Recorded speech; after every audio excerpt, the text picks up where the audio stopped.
Hello दोस्तों, स्वागत है आप सबका मेरे YouTube channel Sachin education hub पर। दोस्तों, आज हम एक और डिफरेंस करने वाले हैं और छोटी सी वीडियो में ये आज हम डिफरेंस कर लेंगे।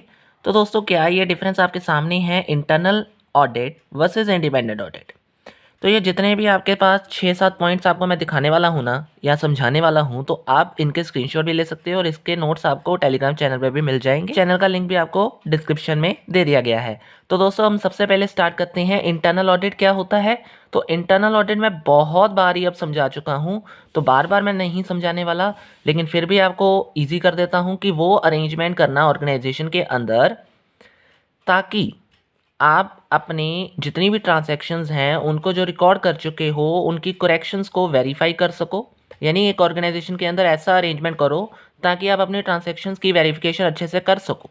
तो उस चीज़ को हम नाम दे देते हैं इंटरनल ऑडिट। और इंडिपेंडेंट ऑडिट वो ऑडिट होती है जो इंडिपेंडेंट क्वालिफाइड ऑडिटर करता है। यानी जो किसी कंपनी एक्ट, मतलब जो आप कह सकते हो कि किसी मैनेजमेंट में अपॉइंट नहीं किया होता, वो बाहर का एक्सटर्नल ऑडिटर होता है, इंडिपेंडेंट होता है, क्वालिफाइड होता है। वो आता है आपके ऑर्गेनाइजेशन के अंदर, और जब वो ऑडिटिंग करे आपके ऑर्गेनाइजेशन के बुक्स की, तो ऑटोमेटिकली वो चीज़ क्या होगी, इंडिपेंडेंट ऑडिट। अब बात करते हैं मैनेजमेंट कंट्रोल की। तो इंटरनल ऑडिट कौन डन करता है या किसके अंडर डन की जाती है, ये होता है मैनेजमेंट कंट्रोल। लेकिन इसमें कोई ऐसा कुछ नहीं होता, इसमें इंजॉय किया जाता है, अपना स्टेटस और इंडिपेंडेंस मिलती है ऑडिटर को। यानी इसमें अगर ऑडिटर काम कर रहा है तो मैनेजमेंट कंट्रोल के अंदर आके करेगा, अगर इसमें कर रहे हो तो इंडिपेंडेंट होके करोगे। अब उसके बाद आती हैं इंटरनल ऑडिट की टाइमिंग। तो इंटरनल ऑडिट आपको बहुत बार समझाया है कि ये तो कॉन्टीन्यूसली करेगा, यानी मैनेजमेंट जब चाहे तब चाहे आप करवा सकते हो। यानी मैनेजमेंट को जब भी लगा कि उसके ऑर्गेनाइजेशन को नीड है इंटरनल ऑडिट की, तो वो करवा लेगा। लेकिन इंडिपेंडेंट पीरियोडिकली होगा, इसमें आपने साल या 2 साल बाद जब भी आपको टाइम मिलता है या करवाना कंपलसरी हो तब आपको करवाना होता है। तो ये पीरियोडिकली है, ये कॉन्टीन्यूसली है। अब इसके बाद बात करते हैं इंटरनल ऑडिट की प्रोफेशनल क्वालिफिकेशन की ज़रूरत है या नहीं। तो इसमें होती भी है, नहीं भी, क्योंकि मैनेजमेंट सारा काम करता है तो वो ऑलरेडी प्रोफेशनलाइज होता है। लेकिन इंडिपेंडेंट में आपको बहुत ही कंपलसरी है, क्योंकि इंडिपेंडेंट ऑडिटर आपका एक्सटर्नल होता है। तो बिजनेस की चीज़ों को चेक करने के लिए आपके पास एक डिग्री होना ज़रूरी है। तो ऑटोमेटिकली बुक्स ऑफ रिकॉर्ड्स जितने भी आपके हैं उनको चेक करने के लिए एक ऑडिटर के पास प्रोफेशनल क्वालिफिकेशन होनी ज़रूरी है, अगर वो इंडिपेंडेंट ऑडिट कर रहा हो।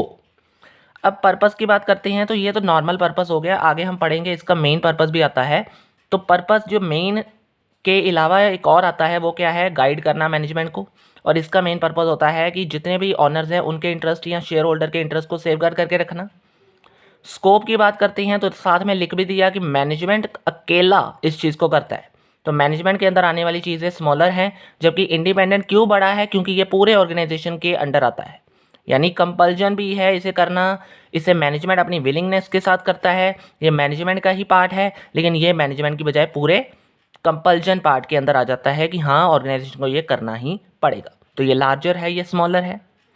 अगर कंडक्टिंग की बात कर रहे हो तो डेफिनेशन ने क्लियर कर दिया था कि मैनेजमेंट इस चीज़ को करेगा, यानी मैनेजमेंट में से एक पर्सन अपॉइंट किया जाएगा इस चीज़ को करने के लिए। लेकिन इसमें से क्वालिफाइड इंडिपेंडेंट ऑडिटर बाहर से आएगा, वो करेगा, या फिर वो अंदर का भी हो सकता है, लेकिन वो ज़्यादा कॉन्टैक्ट में नहीं रहेगा कंपनी के, और उसे as a qualified independent auditor आप इंडिपेंडेंट ऑडिट करवा सकते हो। अब बहुत ज़्यादा इंपॉर्टेंट पॉइंट जो लास्ट में आपको बताने की कोशिश की है मैंने, कि फर्स्ट इंपॉर्टेंट पर्पस क्या है इंटरनल ऑडिट का, कि जितने भी डिडक्शंस आपने करनी है, मतलब एरर्स एंड फ्रॉड्स आ रही हैं, उसकी अर्ली डिडक्शंस करो। और जितनी भी इंडिपेंडेंट ऑडिट के अंदर बस बेसिक पर्पस आपका आएगा, वो किसके रिलेटेड होगा, true and fair view of financial statements. मतलब जो भी आपने फाइनेंशियल स्टेटमेंट रिकॉर्ड की हैं, बताई हैं, क्या वो ट्रू और फेयर व्यू में बताई गई हैं कि नहीं, क्या वो सही हैं कि नहीं, उस चीज़ को चेक करना इंडिपेंडेंट ऑडिट के अंदर आता है। और इसका मेन आता है कि एरर्स को या फ्रॉड्स को डिटेक्ट करना। तो दोस्तों, यहाँ से मैं आपको फिर से वापस लेकर जा रहा हूँ धीरे धीरे से, ताकि आप आसानी से नोट्स ले भी लो। अगर स्क्रीनशॉट लेना है स्क्रीनशॉट ले लो, टेलीग्राम चैनल पर भी मिल जाएंगे नोट्स। आज के लिए इतना ही है। वीडियो अच्छी लगी है तो लाइक कर देना, सब्सक्राइब कर देना, और अगर कोई प्रॉब्लम आ रही है तो नीचे दिए कमेंट बॉक्स में कमेंट भी कर सकते हो। आज के लिए इतना ही है दोस्तों, थैंक यू वेरी मच।